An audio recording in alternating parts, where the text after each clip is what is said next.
TV Telugu news bulletin లో details చూద్దాం.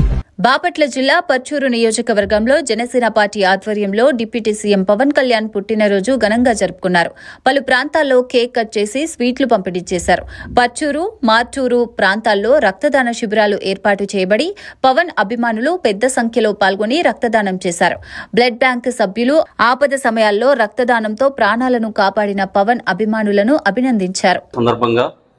మార్టూరు మండలం జనసేన పార్టీ కమిటీ తరఫున మా హృదయపూర్వక జన్మదిన శుభాకాంక్షలు.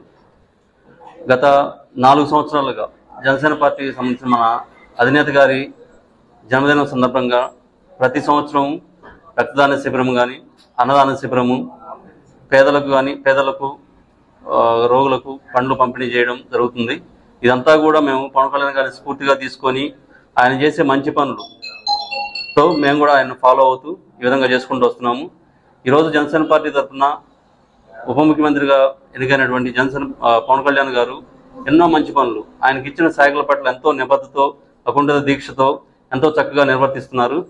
ఆయన ఇలానే మరిన్ని ఉన్నత శిఖరాలు అధిరోహించాలని కోరుకుంటూ రాబోయే రోజుల్లో ఆంధ్రప్రదేశ్ భవిష్యత్తు మన పవన్ కళ్యాణ్ చేతిలోనే ఉందని ప్రగాఢంగా విశ్వసిస్తూ ఆయన ఇంకా మరందరికో స్ఫూర్తినిస్తూ మంచి పనులు చేయాలని చెప్పి మనస్ఫూర్తిగా కోరుకుంటూ మరొకసారి ఆయనకు జన్మదిన శుభాకాంక్షలు తెలియజేస్తున్నాము.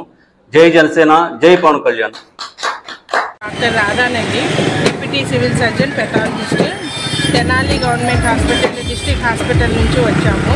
ఈరోజు పర్చూరులో బ్లడ్ డొనేషన్ క్యాంప్ జరుగుతుందని బ్లడ్ డొనేషన్ క్యాంప్ కోసం వచ్చాము. బ్లడ్ డొనేషన్ ప్రతి ఒక్కరు చేయాల్సిన కార్యక్రమము. ఇది చాలా మహత్తర కార్యక్రమము. ఈ బ్లడ్ డొనేషన్ వల్ల మనం ఒక పేషెంట్ని బతికించవచ్చు. మేము ఈ బ్లడ్ పూర్ పేషెంట్లకి, ప్రెగ్నెన్సీకి, తలసీమియా ఉండే వాళ్ళకి, క్యాన్సర్ పేషెంట్లకి అక్కడ గవర్నమెంట్ హాస్పిటల్లో ఫ్రీ ఆఫ్ కాస్ట్ ఇస్తాము. ఈ బ్లడ్ డొనేషన్ వల్ల మనము కాంపోనెంట్స్ వస్తే 5 ప్రాణాలు కాపాడే అవకాశం వస్తుంది. కానీ అందుకు ఈ బ్లడ్ డొనేషన్ క్యాంప్ని